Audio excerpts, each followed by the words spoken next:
Today, I have a very unpopular concept that I'd like you to consider. And in true listening fashion, right? And said best by Alan Alda. He said, real listening is your willingness to let somebody change you. So today I ask that you listen and give me a chance to maybe change your perspective on something. And this concept found me this week. I had something completely different planned to talk to you about. But when things come up in my life and with people that I work with, I feel like it is always going to take precedent. And the concept I want to bring through to you today is one on comparison. And we hear it again and again, right? Comparison is the thief of joy. And yet, I would urge you to use comparison. Befriend it, use it as a tool, and to take the time to investigate what it really means. Because in my experience in this conversation this week, will actually allow you to use comparison as a way to help you credit your competency. I'm going to say it again without stuttering. We can use your ability to compare yourself to someone else as a way to credit your competency. Think about that. And here's the story. Here's the conversation that happened. This person I've known for a long time. I've worked with them for a very, very long time. And about 3 years ago, they lost their fiance. She passed away, and he spiraled a bit in a way that was very hard on him. And he stopped socializing as much. He stopped leaving his house as much. He stopped working as much. So you see all of this closing off from his life. And so that these last 3 years, even though I've been deeply in touch with him and growing my relationship with him and trying to achieve goals together, he wasn't really getting any outside feedback. And I don't mean the feedback that says, like, feedback from your job or, feedback from a neighbor that you're too noisy. Like, I just mean feedback of experience the world around you and letting that live in yourself and giving you bearings on how you feel, how you present in your life, and how you feel that aligns with what really makes you happy and with who you are. And in this conversation this week, this person started to break down because he was very sure of what a loser he was, or he is. In his mind, he's been failing. He's not smart. He's not lovable. He's not interesting. He won't find love again. How is it possible that he would find the love of his life again, right? Like, he's really carrying real things, real questions.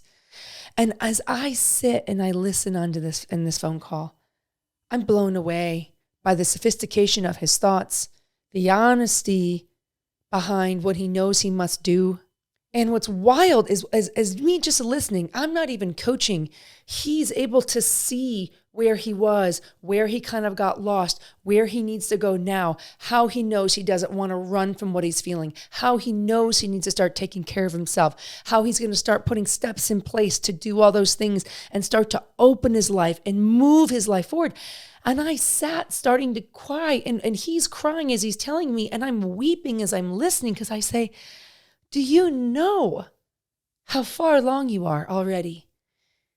Do you know how brilliant it is what you're saying? Do you know how conscious you are? Do you know how clearly you can see yourself?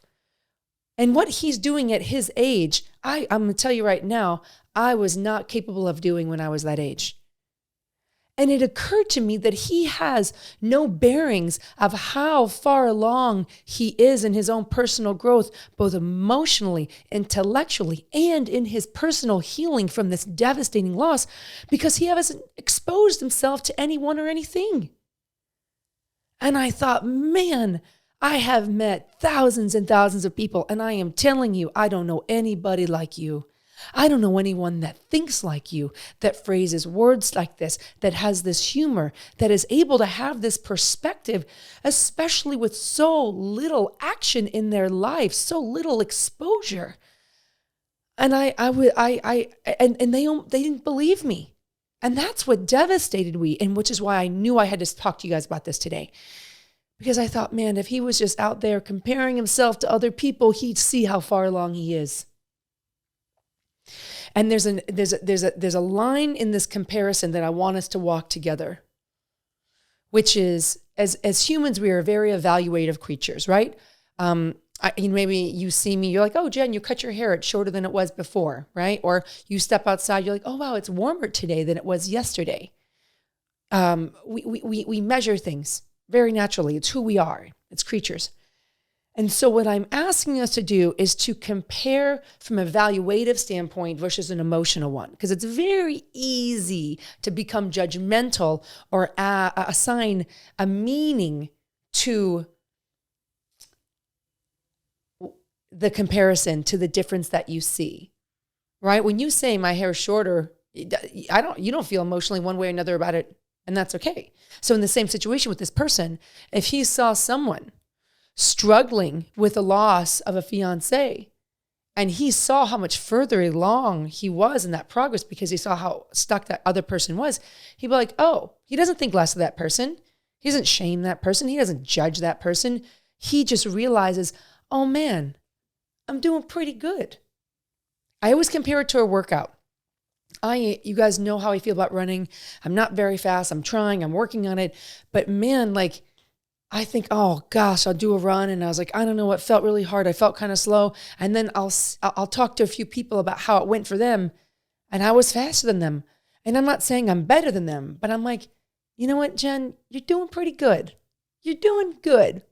So allow comparison to give you evaluative bearings and progressional kind of tent poles as you go versus emotionalizing what comparison can be. And that, yes, I agree, is a thief of joy. Okay. I'm going to wrap this up by quoting another man, Chris Powell. We were on a hike, and we were kind of in his neighborhood, and we walked up like this 8-foot little hill, and we go, and I cannot tell you, it became vistic. I felt like I was in an Indiana Jones movie. And I go, Chris, I can't believe this is just 10 minutes from your house. He goes, I know, right? He's like, sometimes changing your perspective changes your perspective. And it really hit me, because all we did is change perspective by 8 feet vertical, and I saw the entire space around his home so differently. I felt different. I felt as grand as my surroundings. And I was just a small hill away from that feeling. So in light of that, this week, use comparison. Use it. Use it so you can change your perspective on yourself, which allows you to have a different perspective. Okay? And take time taking a different path. Like, don't do what you would normally do so you can see what you can see. There's a lot of mystery in today's lesson. Be curious. See what comes up. See where you are. Get some bearings and allow yourself to see yourself more clearly. Because when you have the courage to do that, you build confidence. And when you have confidence, you're able to build more competency. That's the 3 C's. That's the order. I've heard this said a million times in a million places. That is what I want you to take with you. Change your perspective. use comparison and see what comes up. Thanks for hanging with us and for being a part of our world. Be sure to head over to our website, smallthingsincommon.com, and subscribe. But don't worry, we're not going to flood your inbox. We just want to keep you up to date with new episode releases and fun perks for being loyal listeners. Okay, bye.